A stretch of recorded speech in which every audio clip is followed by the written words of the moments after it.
Goeiemôre vriende, dit is vandag Woensdag 19 April 2025. Nooi julle uit, soos ek julle die afgelope tyd ook uitgenooi het na vanaand se meditatiewe aanddiens, môre aand se tenebrei-diens. Tenebrei beteken verdonkering. Ons hanteer die laaste gedeelte waar Jesus die laaste avondmaal met die disippels het, waar hy hulle voete was. So donkerdiens in ons kerk, vriende, so 35 minute. Julle kan inkom en julle kan kom sit en ons gaan letterlik deur die gedeelte praat voordat Jesus gekruisig is. En jy kan net daar sit en in stilte bewus word van God se nabyheid daar. So ek nooi julle uit en dan natuurlik nou Goeie Vrydag, 9:00 die oggend en dan nou ook na die opstandingsdiens die Sondag.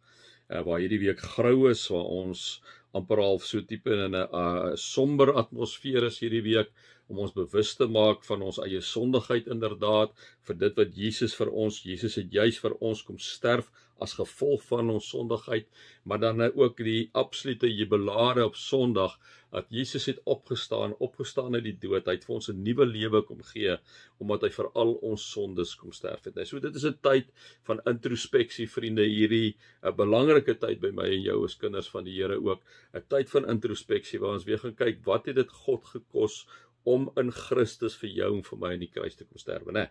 En dan nou Sondag die absolute teenpool, so die grouigheid die week, die swart van Goeie Vrydag, en dan die skatterwit in goud en blomme op die Sondag, né? Die feit dat Jesus opgestaan het, daarom het ons 'n lewende hoop, sê Petrus, op die onverganklike, onbesmette, onverwelklike erfenis, wat ook vir ons in bewaring gehou word.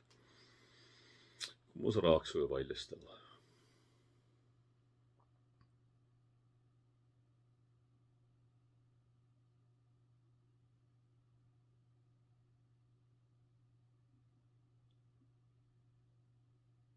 Heilige Gees,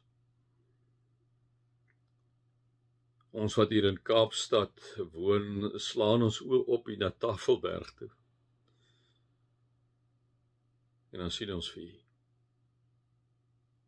U wat Tafelberg gemaak het deur eeue en eeue staan hy al hier. Ons het die voorreg om na die see te kyk en na die Skiereiland te kyk, die see wat uit die berge omring, daar by Houtbaai verby, by Kaappunt verby, dan weer daai diep baai daar by Muizenberg, Robben Eiland, Rietvleidam.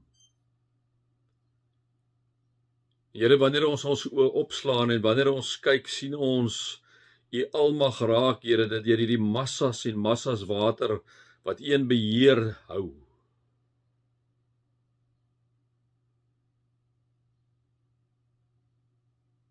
Here, dankie vir U almag, maar ook vir die liefde vir ons as niks. Niks, Here, ons is nie eers 'n sandkorreltjie in die heelal nie. Die aarde is kleiner as 'n sandkorreltjie in die heelal. En tog gee U om vir ons. Tog het U die maan en die son daar gesit, Here, dat die strale van die son is net die regte hoeveelheid, dat dit ons nie verbrand wanneer ons see toe gaan nie, wanneer ons uitgaan nie, net die regte hoeveelheid. Dat U ons kom bederf het met diere, dat U ons kom bederf het met honde en katte en voeltjies, Here. Dat U ons kom bederf het dat ons kan gaan visvang en dat ons kan gaan jag.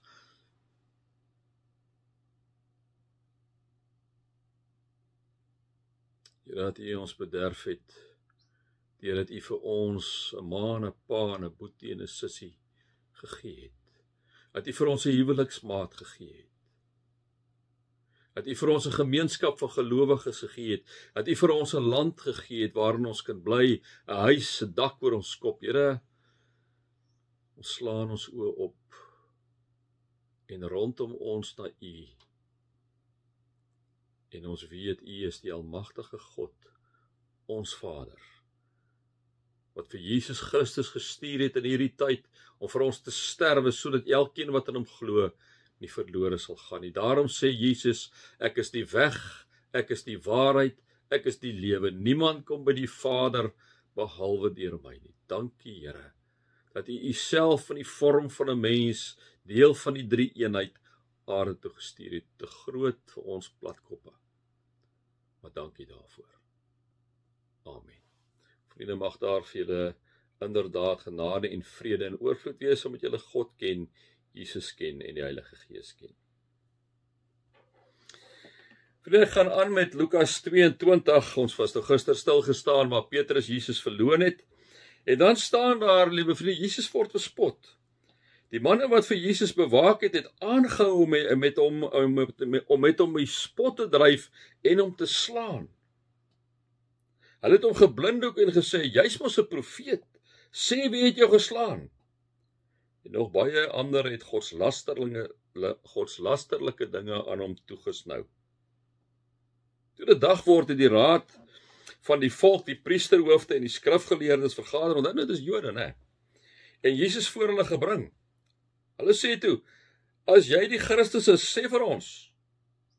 Maar hy antwoord hulle, al sou ek dit vir julle sê, sal julle tog nie glo nie. En al sou ek vir julle 'n vraag stel, sal julle ook nie antwoord nie. Maar van nou af sal die Seun van die mens aan die regterhand van die almagtige God sit, sê Jesus nou. En dan freak jy die ouens omtrent uit, wat hulle sê, hulle is verant toe. Dan is jy die Seun van God, vra hulle vir hom. En Jesus antwoord hulle, dis soos julle sê. En dan sit dan Abraham of hulle hande in die lug gooi en hulle sê, waaroor het ons dan nog getuies nodig? Ons het dit mos nou uit sy eie mond gehoor, né? Dis godslasterlik volgens hulle, né? Hulle ken nie vir Jesus nie. Daarna het die hele vergadering opgestaan en Jesus na Pilatus toe gebring, en daar het hulle die aanklag teen hom begin deur te sê, ons het bevind dat hierdie man ons volk ophits. Hy belet hulle om aan die keiser belasting te betaal en beweer dat hy die Christus, die koning is, né? Want nonsens is, hy het nie gedeeltelik opgehits teen die keiser, hy het wel gesê dat hy Christus die koning is. Pilatus vra hom toe, is jy die koning van die Jode? Hy antwoord hom, dis soos hy sê. Daarop sê Pilatus vir die priesterhoofde en die skare, ek vind geen skuld in hierdie man nie. Maar hulle het al hoe sterker daarop aangedring en gesê, die hele Joodse land word 'n stook, hy die volk op met sy leer. Hy het van Galilea af begin en tot hier daarmee gekom. Toe Pilatus het hoor, vra hy of die man dan 'n Galileër is. Nadat hy te wete gekom het dat Jesus uit die magsgebied van Herodes afkomstig was, het hy hom na Herodes toe gestuur, wat juis in daardie tyd self in Jerusalem was. So, hy paas die bak. Herodes was baie bly om Jesus te sien, omdat hy soveel van hom gehoor het, het hulle geruime tyd die begeerte gehad om te sien, en hy het ook gehoop om die een of ander wonderwerk te sien wat Jesus gedoen. Hy het allerlei vrae aan hom gestel, maar Jesus het hom niks geantwoord nie. Die priesterhoofde en die skrifgeleerdes het hom heftig gestaan en beskuldig. Herodes en sy soldate het hom toe met minagting behandel. Hy het hom deftig gekleed laat omhang, met hom die spot gedryf en hom daarna na Pilatus toe teruggestuur. Op daardie dag het Herodes en Pilatus vriende geword. Voorheen was daar kwaai vriendskap tussen hulle. Jesus is bespot. Jesus is geslaan. Later lees ons dat hulle het op Jesus gespoeg. Hulle het nie vir Jesus erken as die koning nie. En in die tyd wat ek en jy leef, hoe lief ons vir ons ander vriende is, vriende, as ons na die Bybel kyk, is daar net een koning. En dis Jesus. Hy is die weg, hy is die waarheid, hy is die lewe. Niemand kom na die Vader, behalwe deur hom nie. Die weg smal, min sal daarop gaan, vele sal op die breë weg beweeg.